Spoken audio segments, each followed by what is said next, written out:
Bowling with the Theft. Bowling with the Theft. Are you ready? Ready. Your bowling stories. They found you. They did. Thefts all over. Every week. Bowling has picked back up again. Live. UW Whitewater. There it is. Why the fedora? Do I look good in it? I think you look great in it. I want to challenge Skylar Pence. Mike Hatton. I'm going to challenge Alec Keplinger. Let's do this. Roll up. This is Bowling with the Pfaff.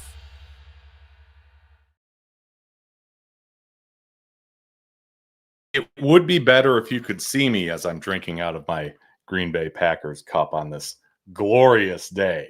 At least for those of you who are in the same state as me, welcome to Bowling with the Pfaff. Those of you who are around other cities in the NFC North Division of the National Football League, get ready. I'm not going to say I know what's going to happen because I don't.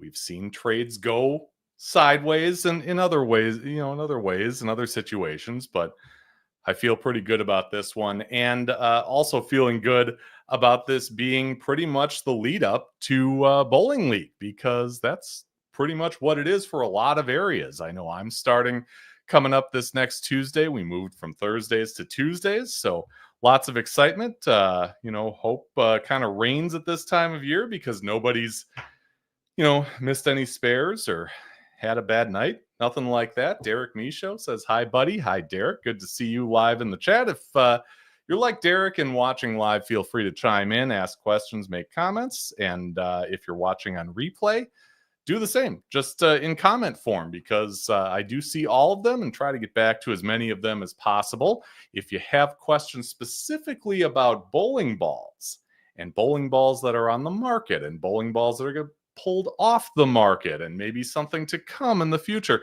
this would be a great night for that, because our guest certainly has his hand to the pulse of the bowling ball market and what's coming, what's going, what's good, what's maybe not so good.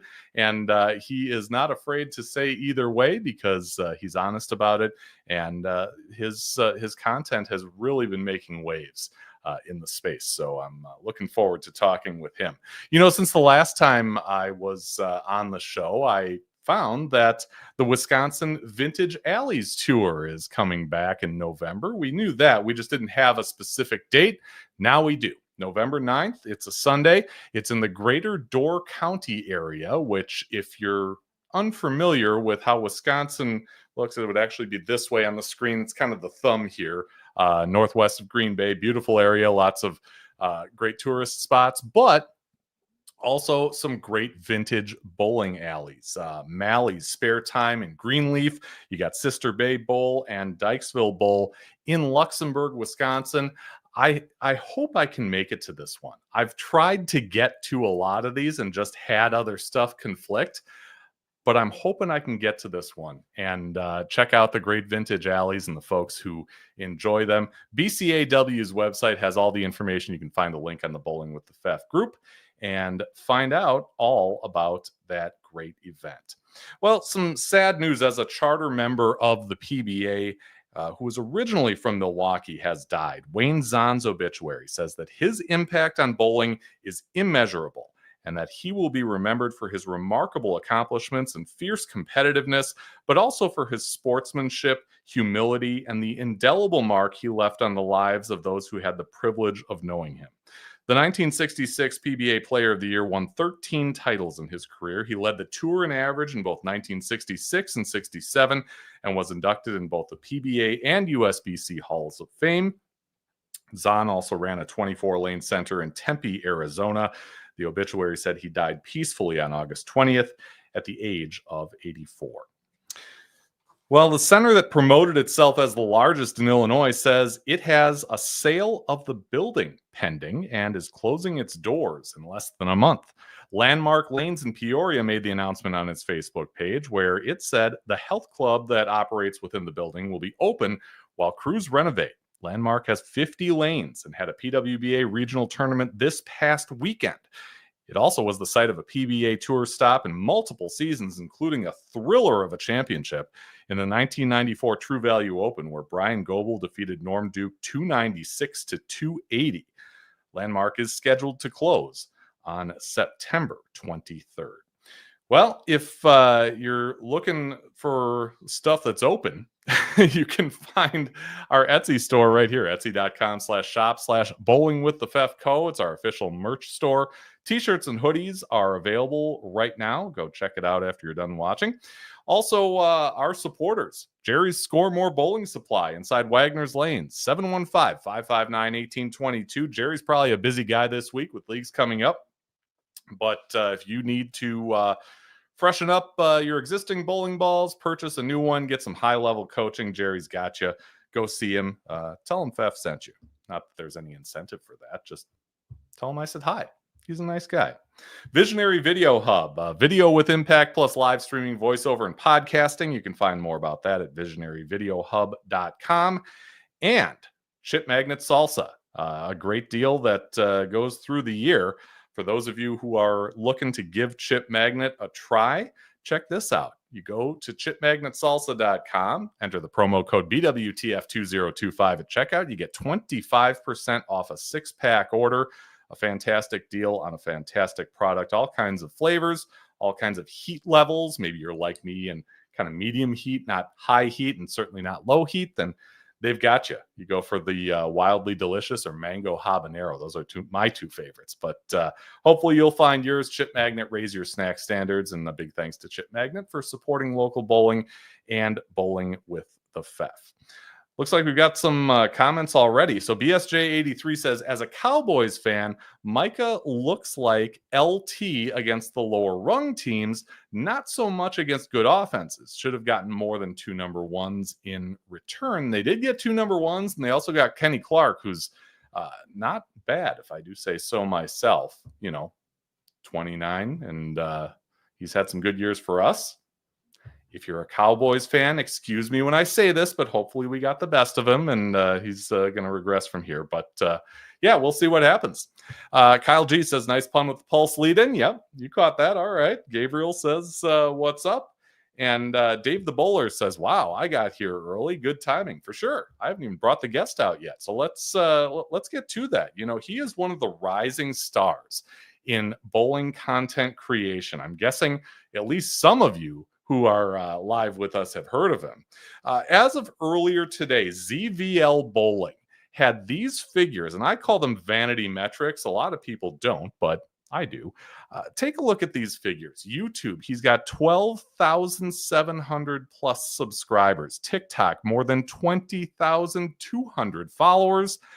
Instagram, north of 5,100 followers. My goodness. Less on Facebook and Twitch, but those first 3 numbers really are incredible. And he's done it in a short amount of time, which makes this story even more amazing. Zak Luetmer is from Owatonna, Minnesota. And he is here live with us tonight. Mr. ZVL Bowling, welcome to Bowling with the Fef. What's going on? How you doing? Thanks for having me. Yeah, it's great to have you here. Of course, I've seen a lot of your content. We got to kind of tag team an event earlier this month, which we'll talk about. But let's start kind of with the basics. Okay, ZVL Bowling, obviously there's your first and last name. What does the V stand for? Yeah, the V is actually my middle initial. Okay. So my middle name is Virgil on my off my grandpa, who was actually a bowler, owned a bowling alley. So yeah, so worked out really well. Always was a big fan of my initials. Growing up was like, man, if I had something, I would use my initials for sure, because they just mesh well together. And here we are, found a great use for it. Yeah, you really did. And it's certainly gained traction among the bowling community. Here's one of them, Sir Pork Chops, who is Tyler Chamberlain, one of our local bowlers, says, I'm happy to be here on time. I've been a huge fan of our guest tonight, been following ZVL on TikTok for a while. He's also a longtime high school coach, but I mean, you must get a lot of that, right? Yeah. First of all, thanks, Pork Chops. Love the profile pic. That is fantastic. But no, yeah, it's been a lot more surprising than I expected. Just going to say USBC Nationals this year. I met 5 to 10, 5, 10, even 15 viewers who were coming up like, man, I love your stuff. You make great stuff. I actually had dinner with one of my viewers when I was out in New Orleans, or out in Baton Rouge, I guess. brought me to an awesome place. So every little tournament I'm going to, getting little comments of people really liking the content and actually using it to make better bowling decisions, which is our overall goal. Our goal isn't to, become the biggest YouTuber ever. Our goal is to try to help bowlers make better choices and just become better and enjoy the sport more. Yeah, it's a noble goal. And I mean, we all kind of have different ways of getting there, right? Growing the game, making people, better people or better at the sport. But it all kind of comes into a common point, right? And Dave the Bowler says ZVL is the grok of bowling. Ooh, wow. I haven't gotten to the AI level yet. I don't know. We're working towards that, but yeah. No, it's I mean, it's a good example of really the sentiment that the people have for the content that you're making and the information you're passing along. So that's really cool. Like I said, this is an interesting week. A lot of us are kind of ramping up to our first night of league bowling, which is always kind of touch and go for those of us who haven't bowled as much as they should have in the summer. But let's talk about kind of the newest and greatest out there right now. As we get ready to start things, I mean, a lot of people go right into tournaments, right? Some of us kind of feel it out in league and make their way to tournaments as they go. But what should people be looking at that maybe they'll see their opponents throw up on the ball return or maybe see in their pro shops these days? Yeah, it's always a tough time because May, June, and July are always so quiet in bowling. Yeah. So bowling has their cycles. So you'll notice that in April to May, all the ball companies release their really low-end equipment because they know, this doesn't need that much hype. We'll release it now when no one's buying bowling balls, and then people come back in September. Hopefully it's on pro shop walls. However, you have that big event called Bowl Expo that happens in early July. You have Junior Gold, in early July. Junior Gold happens in early July, which has turned into a little bit of a promotion and marketing event in some way for their ball demos. So then you have a lot of bowling balls getting announced. So when you go to your pro shop right now, you're probably going to see a lot of brand new bowling balls. And we just had another one announced from Motive a couple days ago. I'm about 98% positive Storm is going to have an announcement tomorrow at their usual about 10 a.m. Central slot. Brunswick is now teasing even more stuff. So you're going to see a lot of bowling balls on your pro shop walls that you have never seen before. There's a lot of bowling balls released in the summer. Yeah, but all the companies had some awesome equipment get dropped. 900 Global, I've been a big fan of their Ember and Cove that released a couple of weeks ago. Those have been super cool. I'm really excited to use my Cove for league. I think that's going to be a great spot for it. Brunswick just had their Theorem Solid, which has been money for so many people. Motive has had a little bit of a quieter summer, but they had an absolute dominant February and March. So a lot of really good bowling balls on the market right now. Yeah. Dave the Bowler said his granddad was a bowler. Was that how he got into bowling? We'll get there. Oh yeah. We're getting to that almost. Yep. I don't want to, sway from my outline too much, but we will get there. I promise, Dave. Bowling with Diallo says, "Hey guys, great show. Thank you." He does bowling content as well. No need to be sorry, Dave. We'll get to you. But I do want to ask, I mean, you were also at a Classic Products trade show, and August is kind of that month where you have a lot of the distributors showing off stuff in a trade show setting. What was that like for you? And how do you compare that to the obvious marketing and promotion done earlier on at things like Junior Gold and Bowl Expo and the like? Yeah, the Classic Products show was incredible. It was super cool to be a part of. It was my first time ever going to a trade show. So I've worked at our local pro shop, Champions Pro Shop in Owatonna, for about 6 years now. And this was my first time going to one of these. It was awesome seeing every single ball company there showing off their latest and greatest. Some bigger names in the sport there as well. Hank Boomershine from Storm. You had Nick Parr from Motive made the trip. Corey Dykstra, the CEO of Brunswick, was there. Brian Garland from Brunswick was there. A lot of really big names in the sport where they're just promoting some of their really, really cool new equipment. You had all the shoe companies there. And there were, deals on everything, because that is the event where people stock up for the league season. They grab as many shoes as they can. They think they need as many bags as they need. There's deals going on all over the place. Buy 5 of this ball, get 1 free. Buy 10 of this ball, get a special pair of shoes or something. There's just money being thrown around all over the place for all of these pro shops across the nation. It was really fun to see some of these high level just bowling figures and being able to talk to them and just talk about some incredible things that their companies are doing or planning on doing in the future. So it was a stellar event. Yeah, I bet. Okay. The obvious question, right? You're starting up league next week, as many of us are. What's in your arsenal going into the start of a new season? Ooh, so this is a fun question, because something I'm actually doing with my viewers is I'm letting them pick my league bag, which might be a massive mistake, but we're doing it. Something I did last year was a guess my series. So I would post a TikTok around, 4 o'clock, and one of my leagues started at 4:30, and I said, hey, guess my series.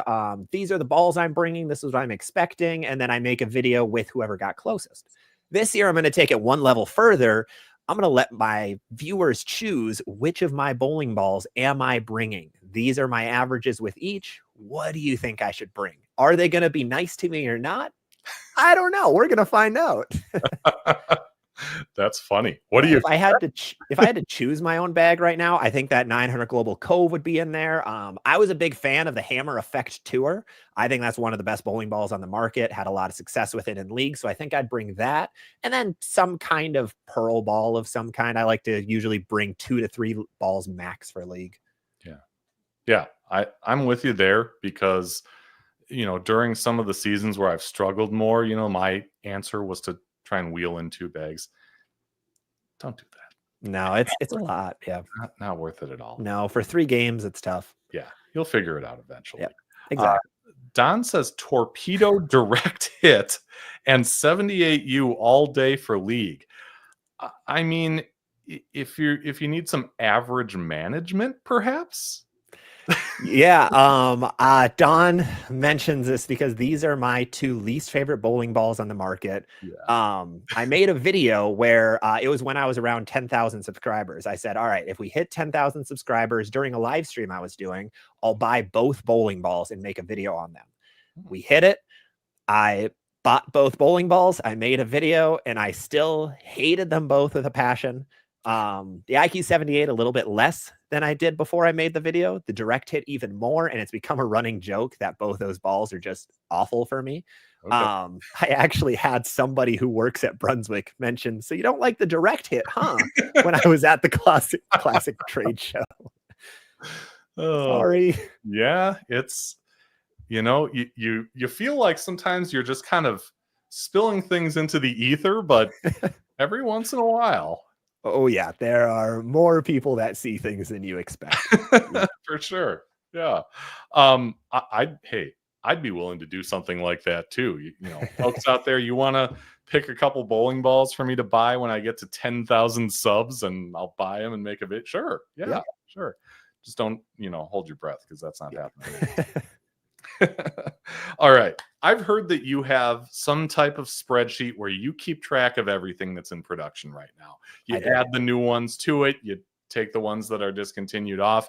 How on earth do you possibly keep track of everything? And in the midst of this all, really come out with pretty good analysis videos, like on the day of the announcements. Yeah, so back when I was getting more into bowling, the thing that intrigued me most about this sport was the bowling balls. There are very few sports where the equipment plays such an important part and is so vastly different. Usually the equipment is like, a pair of cleats for baseball. You have Under Armour, you have Nike, you have Puma, and they're all different, but they're relatively the same. Bowling, it matters so much, every little piece. So that's the part that I really enjoyed. It's like a mini chess game to a certain degree, a chess match against the lane. So when I started getting into that, I started learning more and more about like why bowling balls do certain things, talking to a lot of people around me who were much more knowledgeable than me. And when I started the social media thing, I started this little spreadsheet of just the basics of every ball because there are so many. I mean, there's always 100 in production at a time, at a minimum. It's the least number we've gotten to in about 10-ish years. So it's hard to keep track of all that. You're talking 100 between all the companies. Yes, 100 between the 11 main brands. Gotcha. There are over 100 bowling balls, usually around the 120s. Okay. And so I started making a spreadsheet, just a basic Google Sheets of every single ball that's in production, what the price is when it releases, just little tidbits about each ball. And yeah, it's been growing and growing and growing to now being, a year and a half, 2 years into it with a lot of bowling balls. Yeah, no kidding. And that must take a lot of time to, Yes. To seek this out, seek out the information, get it down on the Google Sheet, and then combine with all the stuff that you do in content creation. You work in a pro shop, you've got a 9 to 5. I mean, do you sleep? No, sleep is we Right, don't do that anymore. No, it's actually luckily become second nature for a lot of bowling balls. So this motive ball was different because it leaked a couple of weeks ago, but let's say whatever Storm probably is going to release tomorrow is what all signs are pointing to or announce. Within 5-10 minutes of me looking at the spec sheet page, looking at what the core, the cover, what their marketing notes are, I can usually tell what that ball's gonna do before it ever gets thrown on a lane, because I've done this a lot, and it's like any kind of skill. You do it more and more, you get better and better at picking up the little notes for it. Nice. So at this point, yeah, you give me 5 or 10 minutes, I'll hopefully be able to tell you what that ball's gonna do, where it's gonna fit in somebody's bag, what it's gonna pair well with, etc. Okay. So if you could get us all in a room, and I'm talking like the general bowling community who are fans of this stuff, and you had maybe a minute to tell us how to give us like a tutorial on how to cut through all that marketing stuff, and get to what really matters, what would you tell us? Ooh. All right. Man, bowling companies, close your ears. Yep. Step 1, don't fall into the ball review marketing schemes. There's some really good ball reviewers out there. There's a lot of them that are really just trying to sell you a bowling ball at the end of the day. Be wary of everything. Don't fall for the glitz and glamour of a bowling ball when you see that it's coming out. It might not be something you need. Number 2, understand your own bowling balls, whatever your bag or bags are. Make sure you understand what kind of bowling balls they are. Are they solids, hybrids, pearls, symmetrical, asymmetrical? What does that ball do? And make sure you don't buy a ball that's very similar. So those are the big ones. Number 3, really just avoid the ball companies' glitz and glamour sales pitches, because it is a business. It is marketing at the end of the day. That does get you very easily based on just colors or message, or this ball's a must have. Just be wary is the biggest one. Understand your stuff. Be wary of other influencers. Be wary of these ball companies, because they are trying to, do a job. They're trying to sell their equipment. There's nothing wrong with that. Yeah. But as a customer, as a consumer, you don't want to buy everything, because then you'll have 4 bowling balls that are the same and you're out $1,000. Nobody wants that. On the low end, you're out. Yeah, on the very low end. Yeah. Yeah. So to date, I have only done 1 ball review, and I put it in air quotes because it's kind of a micro review. I don't have specto data or anything like that. I just kind of went through it. It was for a motive ball that I picked up, that I didn't pay for. But yeah, there are a lot out there, and people review balls different ways and different frequencies. Yeah, I always tell people, even in content creation in general, there are so many of us out there that do this in so many different ways. Watch them all, listen to them all, get a rich understanding of what people are talking about in bowling, and hopefully, this thing that I do actually contributes just a little bit to that, and I'll be happy. Absolutely. Okay, so Bowling with Diallo says Zach's a mastermind. He is killing social media market. Awesome content. Hey, thanks, Diallo. Appreciate it. Yeah. Alex Houston. Al Houston. Hey, Zach and Pfeff. I forgot to reach back out to you about Zach tidbits, but we bowl league together. He loves our lane service. We are fortunate to have someone with Zach's knowledge in our pro shop. He's also terrible at picking out golf and bowl patterns. I had a feeling that might come up at some point because there were so many, he got a good turnout for that event, but you were involved in the making of that pattern. And,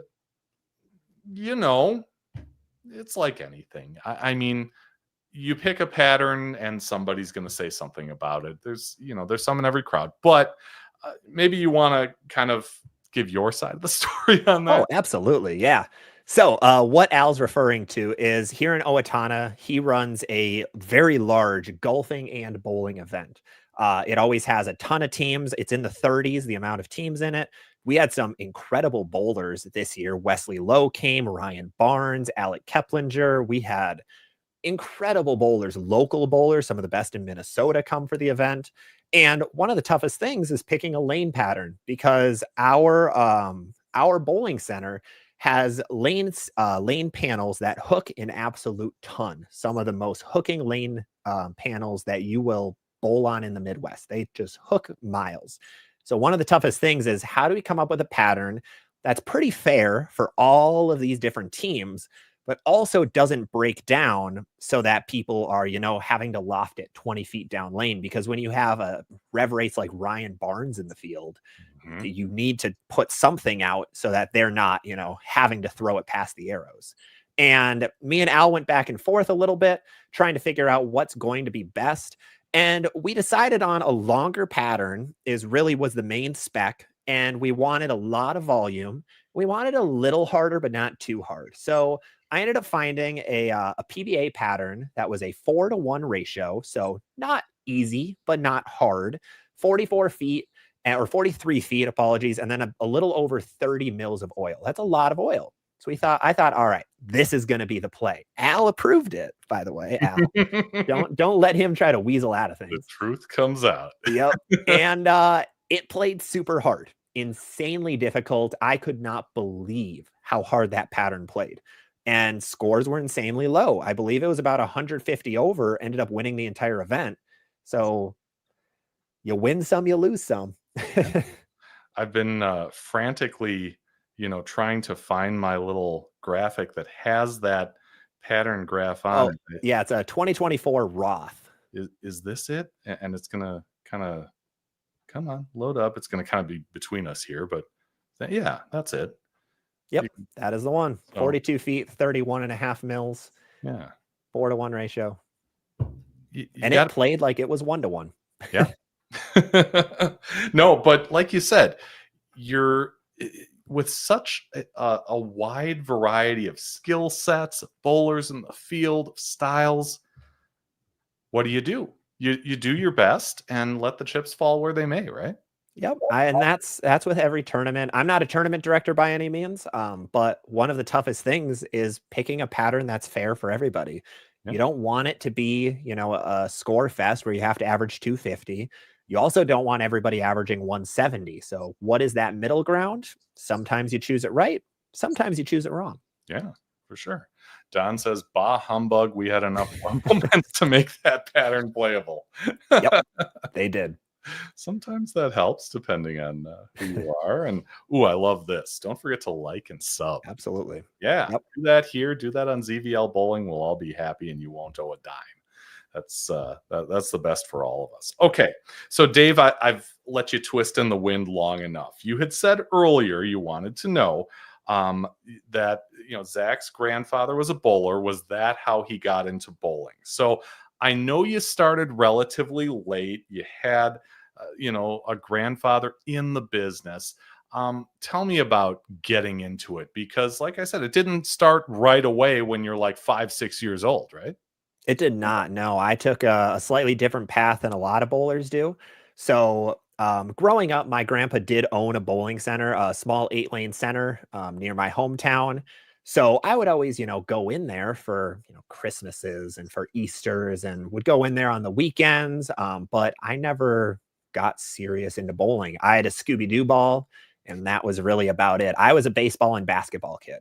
So I was very much in those sports, in the quote unquote more normalized sports for, small town Minnesota. And I did that all the way through high school. But when I was about, 14, 15 years old, I started getting a tiny bit into bowling. I was bowling a youth league with a couple of friends. It was mainly an excuse to go hang out with those friends on a Saturday morning. So nothing crazy. However, when baseball was ending in my senior year of high school, I needed something to be competitive. I am an insanely competitive guy. I need competition in some way, shape, and form in my life. And I knew going into college, well, I won't be playing basketball. Well, I won't be playing baseball. Let's try getting deeper into bowling. Let's see how it is, seeing a little bit of success in little leagues that I'm doing. So let's try getting deeper into the game. I was in a league already, or a couple leagues at that point, and throughout college would just go bowl little youth tournaments, because at the time youth tournaments were up to 22 years old. So I could bowl youth tournaments all the way through college. And so I was going bowling Minnesota Junior Bowlers Tour here in Minnesota. Somehow with 2 bowling balls in my bag, won one of them. I have no idea how. Wow. So that, of course, every time you win just sparks that extra little, that kick that you want to keep on bowling. So from there, kept bowling in college. I tried starting a college team for a year. I went to a very tiny college in central Minnesota, and there were a couple guys who knew how to bowl just from high school or something. We took second last in all 4 tournaments that we competed in. So that was great. Didn't take last. And after college, when I moved down to Owatonna, as you mentioned, I was super deep into bowling at that point, doing a ton of research on it, trying to stick with what are the new bowling balls, what are the new trends, keep sticking with the PBA. And then when I got down here, there was actually a pro shop that was starting up. So I talked to Briley Howe, who runs the pro shop, and thought, hey, I've been trying to learn how to drill my own equipment. Would you be good if I try checking things out? And got a job there. I've been working there ever since. And then through that time, I've been bowling amateur tournaments for probably about 7 or 8 years at this point, just amateur Minnesota tournaments or Midwest tournaments. And starting in January of 24, I started getting a little bit into TikTok. I saw a hole in the bowling content creation game, seeing, hey, I know a lot about bowling balls, and that's my main interest in this game. And all the people that are talking about bowling balls are on staff or contracted through a company. And there is a lot of bias in this space. I would love to come in, give unbiased takes so I can say, hey, this ball isn't it, or hey, this one's actually pretty good, and be a person that people can trust and not be, on a payroll of a ball company. So started doing that, got into YouTube a little bit later, and now we're here. Yeah. Wow. That's, like you said, kind of an unorthodox way to get where you got, but you were in a good hub, Minnesota, of, competitive bowling, competitive junior bowling. You mentioned going out and trying some MJBTs, winning one of them. What was that like for you to get out there? Because, no matter who I talk to, whether it be someone who didn't succeed on MJBT, kind of like me, or someone like Matt McNeil, who had tons of success and went on to be all world, they're singing the same tune. Minnesota Junior Bowlers Tour is just a great way to get your feet wet in competition, because it really is tough to get out there and succeed and win and all that stuff. Take us back to when you started with MJBT. What was that like for you, and how did you, get past the thing that we all do? We go to that first tournament and kind of get our heads beat in. Yeah, no, absolutely. And I did I actually didn't for my first one, which was wild. I did at many tournaments after that, but no, I was bowling league just one night a week with my cousin, who's currently a 900 global staffer, or Storm, either way, SPI staffer. My uncle who now owned the bowling alley that my grandpa previously owned, and then a couple of friends who are bigger in the space. One of them, James, who ended up winning a Minnesota state title. So I had a ton of super knowledgeable bowlers around me. So as I was getting into it, I was kind of mentioning like, hey, I kind of want to do a little more? Is there more than just league and bowling? And luckily they pointed me to, and some internet searches pointed me to the MJBTs. There was one in Alexandria, Minnesota, which is only about 30 minutes from my parents' house. I had no idea what to expect. I owned 2 bowling balls at that point. I had a plastic ball and the DV8 Thug. That ball was bad, but that's all I had. I threw it 100 miles an hour because I'm 6'5" and I have a super long wingspan, and I had no idea how to throw a bowling ball. But went and competed. I went to a pre-tournament sweeper that they were running.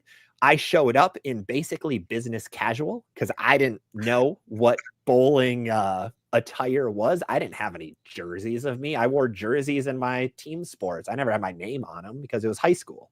Yeah. And so I show up in a polo and like khaki pants or something. I get absolutely bashed in the pre-tournament qualifier or pre-tournament sweeper. Absolutely smoked. I get to the actual event and I don't remember what the pattern was. I don't remember what was going on, but I made the cut at like 80 under for 8 games. I basically played up 5 the entire time and like pointed at the pocket and somehow spared. I remember I had my plastic ball I had drilled a week prior. It was a used plastic ball from my uncle. None of my stuff was ever new. I always got new or old stuff for my first like 3 years of bowling. And it was old Brunswick stuff like before the merger. And that stuff was, I'm sorry, Brunswick, that stuff was not great. It hooked super early, was super smooth. It was really good at leading 10 pins. And I made the cut somehow. Proceeded to get my head bashed in a couple of times after that for the season. I lost out to MJBT Rookie of the Year to my now tournament teammate, Ryan Killinen. I've never actually talked about that with him, but he beat me by a couple of points.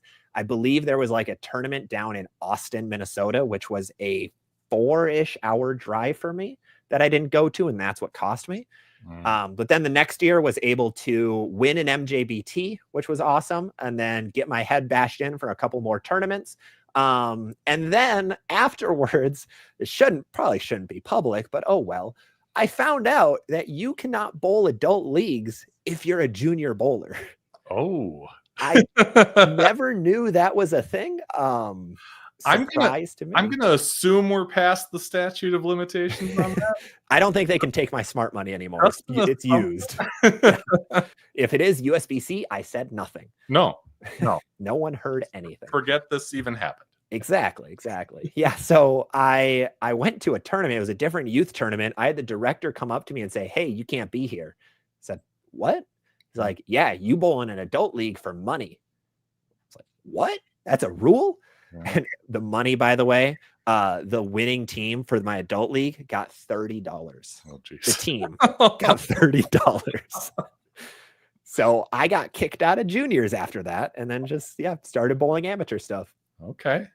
Wow. Where was the one that you won, the MJBT, and what was that like? Because like I said, I never had all that much success. I think my best finish was like maybe 5th.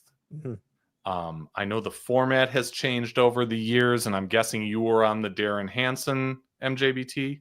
No, I was before that. I was with Linda White, I believe. Okay, so she was in between Chris Gamick and Darren Hansen. Yes, yep. Right when I got kicked out is when Darren took over. Gotcha. Okay, yep. But right.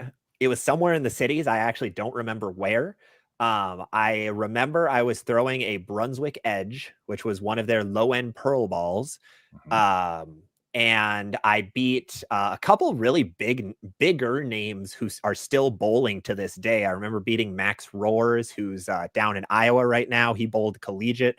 I don't know why, but I never lost to Max, which he beat my score, or he beat my like where I ended up in tournaments all the time, but in a step ladder I was like 2-0 or something. I don't remember. I think I was like the 3 seed. So I think I won that match to go to the semis. I beat somebody else there, and I think I beat Zach Mitchell in the title match. I threw a Brooklyn in him to win, which was awesome. He was really happy. Right. Yeah. Yep. We all are in that absolutely circumstance. But yeah, I mean, the format has changed so much since, old guys like me were in it. It was just 8 qualifying and 8 match play, and that's what mine was. Yeah. Oh, okay. So, but there was a step ladder, or no? Yeah, it was 8 qualifying, 8 match play, then a step ladder. Okay. I never had fingers left over after those tournaments because my equipment did not fit properly in the Oh, slightest. okay. Which, the guy who was fitting me at the time just he drilled things old fashioned and my fingers did not like that. So I would have just massive blisters after match play of that. And I wasn't ever in bowling shape because I didn't bowl, high school. I didn't bowl college like a lot of these guys. I was just kind of there. Yeah. And they were long formats. Yeah. Wow. See here, Dave, not what I was expecting. Very cool. And I'm glad you stuck around. See, my whole ploy worked. It did. wasn't just give you what you need right away. It was make you stay and watch a little bit. So that's good. Bowling with Diallo says, I didn't start bowling until 30 and fell in love. Wish I could have started at an earlier age. I admire these young kids getting in early. Yeah, I started at 7. I mean, but I really find it kind of fascinating when you get someone who started later on and yet did more than just catch up like you did. Winning an MJBT and getting into really the finer points of what ends up being offered to us in bowling balls and things like that. I think that's really cool, just knowing my own story, because I had the time and probably squandered it a little bit. Yeah. Okay. So Kevin Garnett fan, do you have something KG behind you? Or no, I was a little bit of a KG fan. I was never like absurdly tall growing up until I was about 17, really is when I hit my growth spurt. I hit it pretty late, really going into senior year is when I maxed out at 6'5". And that was after the KG days. I think he was in Boston at that time. So always liked KG, but I was never really a big Timberwolves guy. I don't know why. All right. Let's see. He says, how many leagues do you guys usually bowl in winter? So I know you're starting one of them. Is that the only one that you bowl every week, or do you bowl more than one? Yeah, so I bowl 1.5 leagues. So I'm currently in I will be in an unsanctioned just work league, like through where I work. That's a lot of people who really don't bowl much. It's a trios league, just a fun time more than anything. And then I bowl halftime on an actual sanctioned 5-person league. Okay. Yeah. And I'm a once a week house mouse who sometimes decides, oh, maybe I'll bowl a tournament, and then I donate, and that's a good idea. Dave says I'm old, so figured he was before your time. Okay. Well, he was there a long time though. He was close. He was pretty close to my time. I just wasn't into pro basketball as much, growing up. I was very much more of a baseball kid. Okay. And then basketball was also my second favorite sport. Oh, all right. So I always paid attention more to baseball. So if you would have said, the Mauer Morneau days, of course, I remember those like the back of my hand. The Kadir, Kubel, like that was the best. But Timberwolves, I didn't pay attention too much, but they also didn't win. So yeah, it's, you got to kind of pick your spots with teams like ours, Bucks and Timberwolves. Sometimes you hit lightning in a bottle, but most of the time you're just kind of holding on for dear life. Oh, yeah. Yeah. Minnesota State Championship 2019 was, if I remember correctly, was something pretty good for you, right? Wow, you did your homework. Whew. Dang. Yeah. Minnesota State 2019, I won the single scratch and handicap state tournament, which was a crazy cool thing. Partially because it was my first time ever bowling state, and I was with a pretty good team. It's ironically the same team I'm now on as a tournament bowler. Just at the time I was subbing, just helping with a friend because they needed a couple, and it was in Duluth, Minnesota. And I very vividly remember it because it was some of the worst bowling lanes I've ever bowled on. They had patches in them because the lane was wearing in certain spots.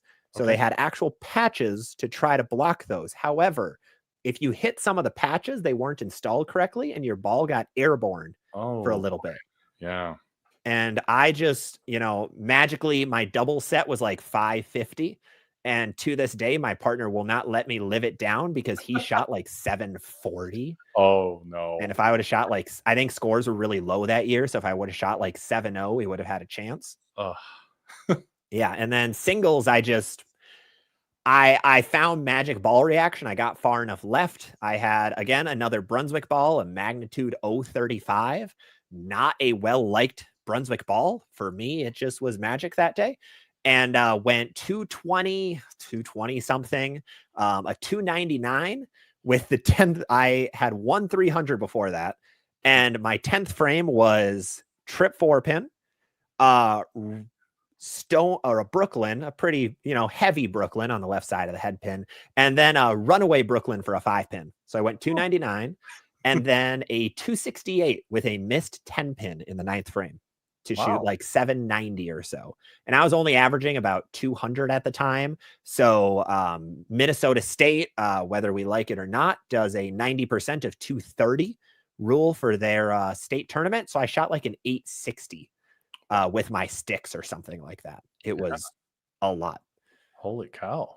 Yeah. So that was awesome. Winning, technically 2 state titles was really fun. I remember I ended up edging out Ryan Burr, who's a good friend now living in Faribault, which is close to me. Fantastic tournament bowler in his own right. I believe he shot 780 and I shot 790 to win the scratch title. And then, crushed everybody by 50 pins in handicap. Wow. And do you remember which centers they were? I don't remember the names. One of them was on a hill. Incline? It was on a hill in Duluth, and I don't remember the other. It was the last year that they ever hosted the state tournament. Maybe never hosted after that. That's Country Lanes isn't there anymore. Yes, that might have been the team event because they had 2 different centers at that point. Okay. Where one of them hosted team, one hosted doubles and singles. Sure. Yeah. No, Country Lanes for us back in the day was a score fest. So you'd go up there and you'd qualify at plus 100 and not even get close. But Incline was a different animal. So that's where it was. It was Incline. Yes, Incline was doubles and singles. Okay. So to dominate like you did in singles there. Yeah, it was a fun year. Yeah, I've had a more success at the state tournament than probably other tournaments. It just always happened to fit my game a lot of years where things would just fall into place. Okay. So, obviously a great result there at state. You mentioned the Open Championships earlier and going to Baton Rouge. I happened to hunt down one of your teammates, your doubles partner, in fact, Tim O'Ryan. He said, yeah, you guys bowled the OC together this year. He says, you are a great teammate and you are always communicating with him on what you're seeing on the lanes. He says that you are a great second set of eyes to have if you're struggling. So he's a good partner for me. That's awesome. Thanks, Timmy. Yeah. Yeah, no, Open Championships was fun this year. We our team event, I'll actually be posting it on YouTube sometime soon, within the next week or so. One of my teammates luckily purchased the footage from USBC for that. We took a top 100, which was awesome. Wow. We had a last second team change that none of us knew about, that one of our guy who runs all of our teams made. So we had no idea what we were walking into. We were on a pair also with our standard division team. So our overall tournament team, Loose Line and Garden Center, we have a lot of teams that go, and we were paired with a standard team, and we didn't really know any of them. So we had no idea what to expect, but ended up shooting 3,008, had a ton of amazing communication with the guys, and put up I think 88th this year. And then doubles and singles, me and Timmy popped off and had a chance, and after game 1 of doubles, I think we were at almost 500, and then the over under hit, and we ended up cashing yet, but it wasn't a great cashing score, and then singles ended up cashing by a little bit as well. Okay. So that's a good event. And I didn't go this year. So tell me about what the environment was like. I mean, they set up lanes for at least one of the events, right? Yeah. So they created the lanes in the Raising Cane's Convention Center, which was pretty cool. Super pricey, by the way, super hefty price, but it was a really cool atmosphere where Baton Rouge is it feels very small towny in some ways, just with how the setup is. You walk into like this actual, convention center where they'd have it's concerts, where they'd have hockey games, whatever it may be. And you go through security, you walk in, and then there's just this open area of just lanes on one side. You've got concessions on one side. You've got all the ball manufacturers selling anything and everything you can imagine. I thought it was a really cool setup. I'm always a massive fan of the USBC Open Championships. They do the greatest job of making that event a spectacle. It is really something that they make it makes you feel a little starstruck as you're walking like out to the lanes. They have the music playing. This year they had a top tier announcer. He had just a voice for radio or WWE announcement, whatever it may be. And he was doing fantastic as we were walking out. They always just make everything feel big. And that's a really cool thing to see for bowling. So it was really, really fun event this year. Very cool setup. Just seeing how the convention center was just, playing, and then within a couple of months turning it into an actual bowling alley was crazy to see. Yeah, that is awesome. It was cool to see some of the highlights out there. And like you said, it is a spectacle. It is something cool that a lot of people told to me before I went for my first time. But yeah, you got to try at least once. It's really something. We kind of hit on your, breaking into content creation a little bit, but along with bowling, you've done some other things too, right? Gaming content, I think energy drinks, maybe? Yeah. So actually, before all my bowling content creation, I tried out streaming gaming content. So specifically Nintendo stuff. So what I tried doing is I really always have had a huge fondness for video games. I played video games from little on, always loved different series. I always loved watching streamers as well. And I would always watch. And once I started breaking out of my shell a little bit in college, talking a little bit more, being more social, I thought, man, that would be a fun thing to try out. I just want to try. Yeah. Worst case scenario, I can say I did it, and it makes for fun stories. So I tried live streaming and didn't get much traction for the first couple of months. It's a very tough space to break into. But then started getting a few viewers a couple months into the process, changed games around, changed my setup around.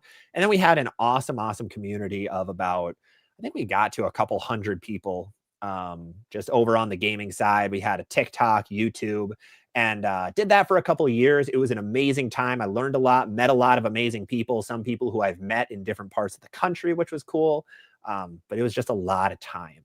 So ended up getting a little too burnt out. While I was doing that, I started posting just a couple bowling clips of myself throwing. One of my biggest things when I bowl is getting videos of myself. So I would always be getting videos. So I would just post them on TikTok with a little sound bite in the background of a song and just see what happened just out of curiosity. And those started doing pretty well. The gaming side was still just kind of staying stagnant. So I thought, all right, unfortunately, I'm going to have to drop the gaming side. I want to try the bowling content a little bit, just see what happens. And then luckily that had some really quick success and then ran away with that. Yeah. Now, on the energy drink side, it's actually something I tried and I need to stick to a little better. I made a TikTok channel for energy drinks. I'm a huge caffeine addict. I drink some kind of caffeinated drink per day, one per day. And I thought, well, if I can do this on the bowling side, I want to do it with other things that I really enjoy. So I tried it with energy drinks. It's hard to find the time to be able to make content for it. And it's not a space I know as well. So a little bit tougher, but I do want to get back into it a little bit. Yeah. Yeah. I mean, like you said, to have time to do one niche, let alone multiple, that's wow. It takes a lot.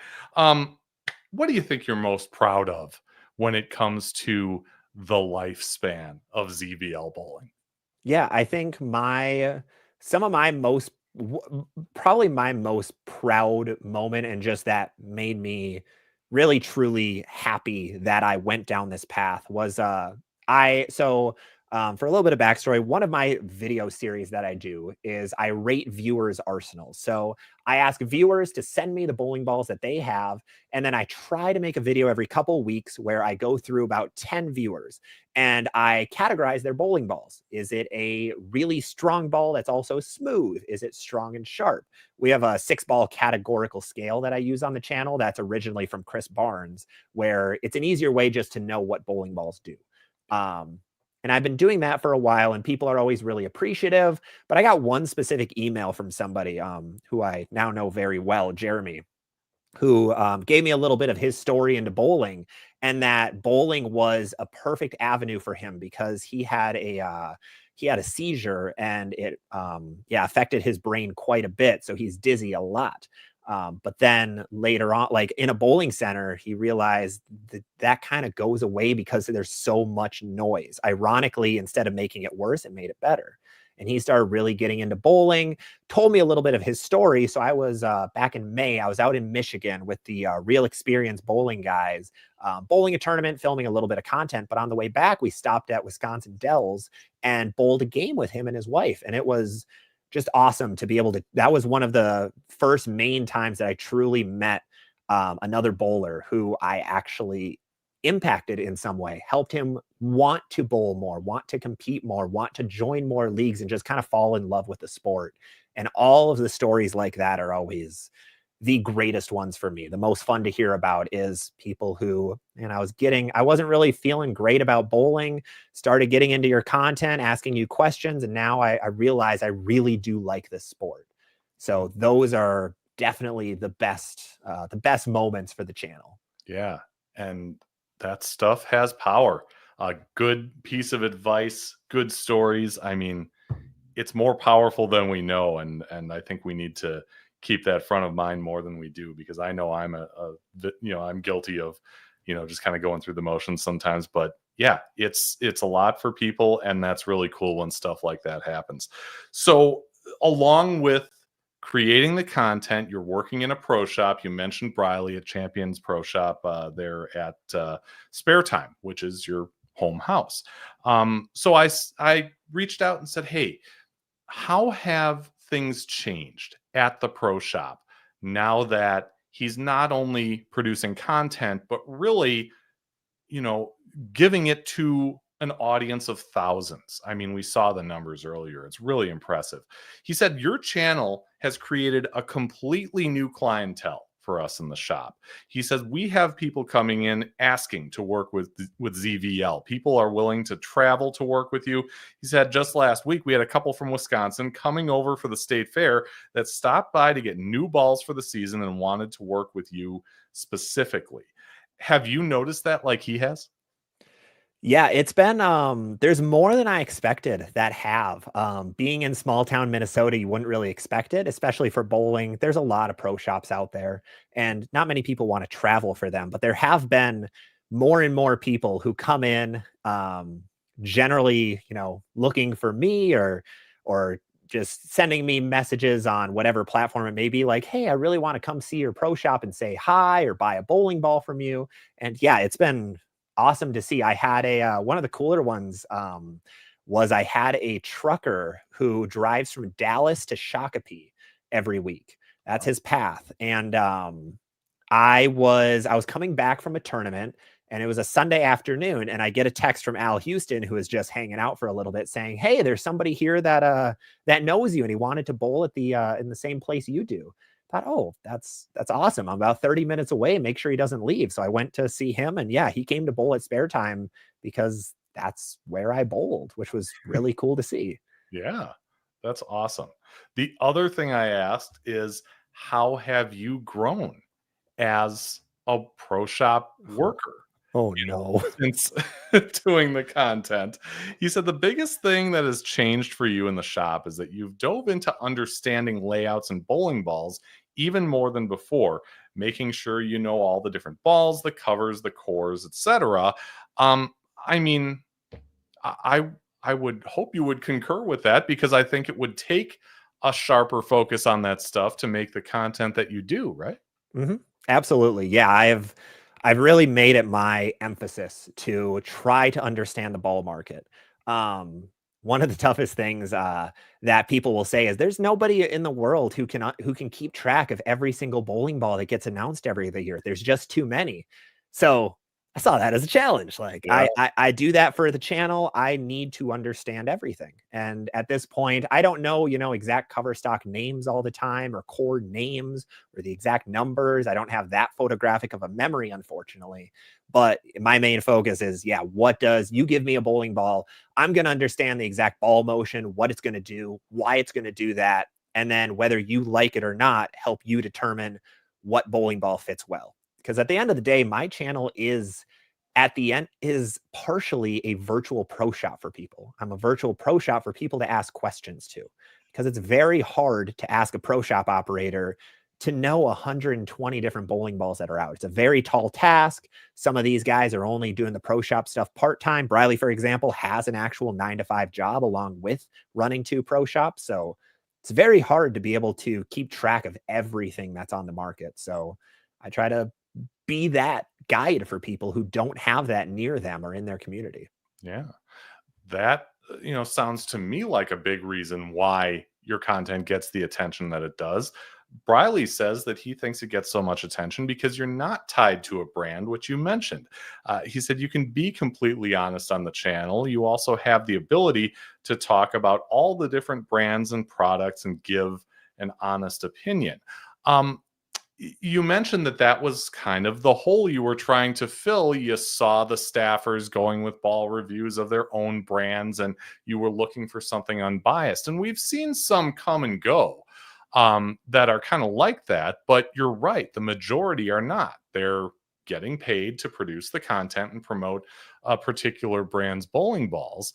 And then you go out in the world and you see, people who are just, okay, I'm going to throw this brand and that's all.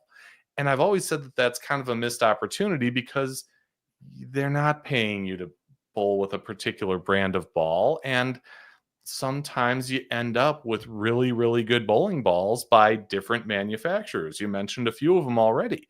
Do we ever get to a point where the brand, I heard it referred to as a tribal relationship with these brands, kind of goes by the wayside? Or is that just something that you think we're gonna have till the end of time? Unfortunately, I think bowling, if bowling can evolve like golf does a little bit more, I think it can happen. Bowling is really tough. This is something I've been diving into a lot recently, just in my own time, trying to figure out why is bowling all ball reviews, all bigger names. They are very much, I am trying to get everybody to be independent for my product, which, as you said, is not a good thing, because somebody who only throws Brunswick might actually be better suited for Storm. And also, all the ball companies make some incredible equipment. If you're a Storm guy, I recommend trying a Venom Shock at least once. If you're a Brunswick guy, go try a Phase 2 at least once. It's something to be able to be better aware of bowling balls and what fits your game. And if you stick to one company, you don't really get that much. Yeah. I've had a lot of people who come to me and like, I was a Motive guy, but I bought a Hammer Effect, and now I'm really starting to realize that Brunswick rolls better for me, which is awesome. But it's very tough because, in the ball review game, everybody is getting equipment for free, and that always will bias people in some way, shape, and form. And even if it's people who are unbiased, there are a lot who are still very biased that you can tell after watching their equipment a while or watching their videos for a while that they are venomous towards a brand or way too thankful for another brand. And it's tough because if you're getting equipment for free in the content creator space, you don't want to be mean to those guys because they might stop sending you stuff. You don't want to bite the hand that feeds you. Right. But it is a part of the game that's really, really tough because, as I mentioned earlier, there's a lot of marketing. There are actual employees from companies who don't say they're employees of a company, but trying to sell equipment, which is really tough. That's actually against the law in a couple ways. But compared to other sports like golf, nobody is on staff or sponsored by any company. Some of the biggest names test everything. to see what's best, what's worse. And we just don't really have that in bowling. Sure. But then there's the majority of us, right? We're not going to create ball reviews because we have to buy all the stuff and you'd go broke. You would. And that's the scary part is Yeah. bowling has always been a cheaper sport. Like it usually has always been like a cheap man's golf is one phrase that people used years ago. That others have told me, because golf, I mean, a set of clubs is absurdly pricey. A bowling ball, it is only a couple $100, but it adds up so quick. Yeah. And if you do fall for some of these schemes, and when your favorite content creator is saying this is a must-have ball, 3 times in a month span, you buy all 3, you're out a lot of money. And that's just, you get burnt out of the game and you get toxic and negative towards the game if that ever actually happens. Yeah. And then you lose a bowler, which is not what we need to be in. That's not the spot we need to be right now. Right. We need to be in the opposite place. Big Mike Bazil says, oh my gosh, how long have y'all been going? I just saw this. Well, Hey, what up, Mike? we started at 7 o'clock Central, but we're still here. Is he one of your guys from? Yes. Yeah. Mike joins pretty much all of my live streams, and he's checking out a lot of my videos. So yeah, long time supporter of the ZVL brand. Okay. Awesome. Well, thanks for coming over here. I appreciate that too. Tim said, about your success in content creation. He says that he loves that you're becoming more noticed in the influencer world of bowling. He's just waiting for his channel debut. Hey, that is, I believe our nationals team score is coming up next Thursday, maybe. Okay. So everyone can see you throw the Storm Sunstorm for like 2 shots in a team event. Okay. There you go. Yep. Yeah, see? He will be making his debut. Awesome. I bet he'll appreciate that. I'm not sure what Gabriel the bowler just said. Hey, Gabriel's another longtime viewer. Okay. He's jumping. Yeah, he's in my Discord. He's awesome, dude. Me and him go back and forth on energy drinks all the time. Okay. So now he's in 2 of the different niches that you get involved in. Big Mike says you can buy a beginner set of golf clubs for $300, but I agree bowling is cheaper than golf because a driver can cost upwards of $1,000 alone. Yeah, it is. Yeah, that is a pricey sport, but bowling is behind. Luckily, in that regard, is not that pricey, but yeah, still not cheap. Okay. I realize we're a little more than an hour. Can I keep you for a couple more things? Absolutely. Please do. Yeah. Okay. So those of you who maybe don't watch ZVL, by the way, you should, but have seen Zach before or know he's a little familiar to you, it might have been because we kind of tag teamed this golf bowl event. And you mentioned that this was kind of your first time going at a play-by-play type atmosphere. Tell me what you thought about it. And is this something that we could see ZVL bowling get into at some point?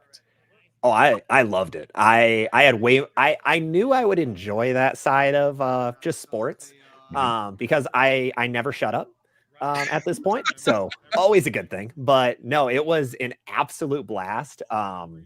It's such a different thing once you're in that chair because you listen to, your NFL commentators and you're like, these guys aren't good. But you get there, it's like, oh man, this is kind of hard.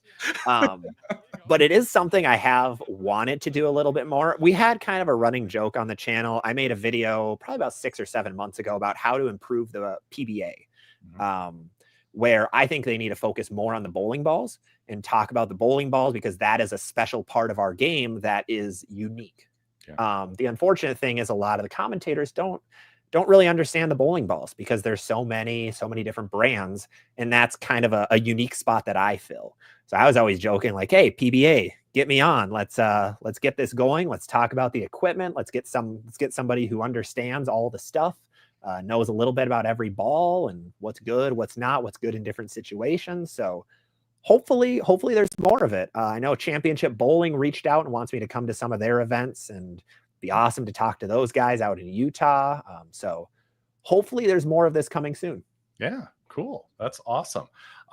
Gabriel the bowler says, my local pro shop has turbo grips. If I get a switch grip, how good is it?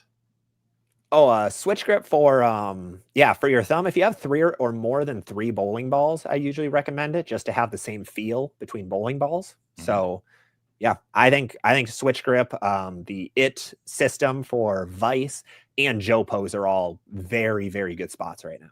Yeah, I'd agree. I was kind of a late adopter to them, but I'm glad I got on board because, yeah, like you said, going ball to ball is a lot easier when you have a similar feel there. Yeah. When we talk about the whole play-by-play thing, and you mentioned enjoying that, it's kind of a good jumping off point to this. Do you ever think or even plan on making ZVL bowling your one thing, or ZVL bowling in the pro shop your one thing? Is there enough traction? Do you need a certain amount of traction to make that what you do full time? Yeah, if we had to, think of a future like a best case scenario, yes, 100%. I think I've really fallen in love with just content creation. I learned that on the gaming channel back in 2022, 2023. This is where I excel, and these are my favorite things to do. I always look forward to my Wednesday live streams, recording videos, making my couple TikToks a day. It's always so fun. So if that ever is possible, absolutely, that would be incredible. Would absolutely love that to pieces. One of my future goals was to branch out a little bit more to those multiple niches if I had the time, where I would love to do some of the video game stuff and the bowling stuff. Just have a couple different avenues of being able to make content for others. And so, yeah, long story short, yes, it would be incredible. Very tough to do, much tougher than people would ever expect. But yeah, if that would be in the cards, 100%. Yeah. Wow. That would be cool. That's something that people have even asked me, and I'm a lot farther away than that than you are. But yeah, that's cool to hear because, again, you see people come and go. Sometimes people get burned out of it, like you said you did with the video games. Other circumstances come into play. We do have lives after all. But if you enjoy it, then it doesn't feel like work. And that's kind of the key, is to enjoy it for as long as possible. And, then not only do you have the success, but it's like you didn't have to work for it. You just do what you love. And that just kind of happens along the way, right? Absolutely. Yeah. It's I probably spent 8-ish hours, 7, 8, 9 hours this weekend just filming content and planning the next couple of weeks, and it went by in the blink of an eye. I was not upset with almost any part of it. Some of the editing, gets a little cumbersome, but overall I loved every second of it, and it never feels like you're working. It just feels like a fun thing that you're doing. And then while you're doing it, you'll have YouTube up and see a couple of comments roll through that are really appreciative, and then it gives you that extra surge to just keep making just fun stuff, hopefully helping others. Yeah, and that's a win-win for all of us because we get to see the end result and hopefully at least enjoy it, if not learn from it. So yeah, that's a great thing for all of us. One more thing I want to get to before we go. Those of you who watch the show often know it well. Here it is. Let's go off the sheet. Challenge a bowler to appear on a future episode. I would like to challenge Will Madison. I would say Diana Zavulova. The Better Russo, Lauren Russo. We're looking for anyone who has a passion for the sport and a unique story to tell. So those are the parameters we kind of discussed beforehand. Does it have to be one? Can it be multiple? This is your choice. This is all ZVL right here. So Zak Luetmer, who would you like to challenge to be on a future episode of Bowling with the Fef? All right. I have two people. So first one's the more of a long shot. He is a content, we're going to call him a content creator first. Content creator who paused for a little bit, just joined back. He's also kind of good on the PBA tour. I don't know if you guys have heard of him, kind of a small name called Andrew Anderson. I think he would be phenomenal to have on here. He's just kicking off his content creation again, made an awesome video recapping his season. He does a lot of great things for the sport, working with Turbo a ton, was the second best one-hander on tour this year. I think second best bowler too, if I remember right on the points list. But yeah, he's our long shot. Okay. Now, Andrew might have a little busy of a schedule, but number 2 is going to be Josh Tajiri. Josh is another content creator, Storm staffer. He is by far and away my favorite ball reviewer on the internet. He does such a good job showcasing, here's the ball that's coming out. Here is the comparison against 3 other bowling balls. And he actually explains why the balls do what they do. He's one who's not trying to sell you stuff. He wants you to learn about these Storm bowling balls. He's a San Francisco guy, and our schedules have yet to work out to meet each other.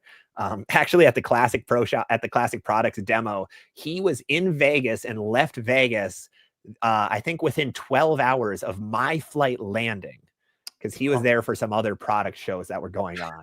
So worked so well. But yeah, he is going to be number 2, and he would be fantastic to have on here. Okay. Well, those are 2 fantastic suggestions. I know from experience, I've interviewed Andrew a couple times in kind of recorded form and, you know, in the breaks of a tournament or between a couple days of a tournament. So, but yeah, if Andrew, if you would be so kind as to come on the live show, we would sure appreciate it. Everybody loves hearing from you, of course, and Josh as well. Sounds like you both have great stories. If you're interested in taking Zach up on his challenge, just reach out. I'm on Facebook, or you can email bowlingwiththefef@yahoo.com, and we can certainly make that happen. I like this. Probably need an energy drink for bowling. Yes, you do. Now yes, we've kind of merged both niches into one. one. Yeah. Yep. And yes, the answer is always yes. You do need some caffeine for bowling. It always helps. Yeah, for sure. It can't hurt after all. Exactly. No. What does your heart know? No. Yeah. It's that's when you can believe the marketing on, right? Yeah. Yeah. Fall for the pretty colors. It works in energy drinks, which is the worst part. Like, this is what, like, I try to, you know, sift through all of the marketing for bowling, but I am the biggest sucker when it comes to marketing for everything else. You give me a pretty can of some sort, a pretty, you know, bag of some kind for chips, I'm buying it. I have some light blue bag Doritos of Blazin' Buffalo and Ranch, I think. Okay. They're very mediocre, but the bag is gorgeous, and that's the only reason I bought it. Okay. Well, there you go, professional marketers. Yep. They're doing well. They do well. Something there.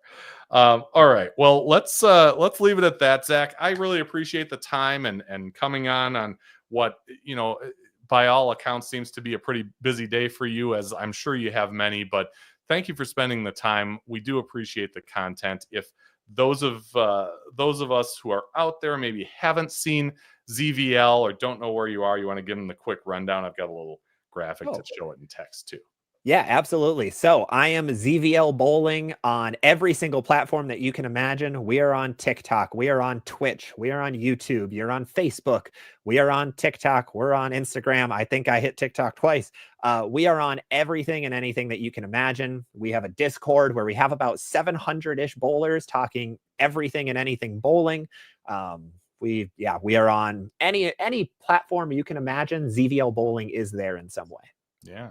And, you know, the nice guy that you envision after watching his content, I'm here to tell you that he is that way in person. So, well, thank you. Yeah, it's always good to see that. But thanks again. Really appreciate the time, Zach. Yeah, no, thank you. I love what you're doing here. This is an awesome thing. So huge thank you to you, Fef. Hey, you're welcome. Glad you were a part of it. And thank you all for embracing the start of another season 6 of Bowling with the Fef. Have a great league season if that's what you do. Otherwise, have a great week, everyone. Thank you for watching Bowling with the Fef. Pound the like button and subscribe button. It's the easiest way to support the channel, and it's free. Bowling with the Fef is brought to you by Chip Magnet. Raise your snack standards. Jerry, score more bowling supply inside Wagner's Lane. So Eau Claire, Wisconsin area's leader in bowling products and services since 1988. And Visionary Video Hub, video with impact. Email bowlingwiththefef@yahoo.com with questions or to appear on the show. You can also reach out on your favorite social media platform.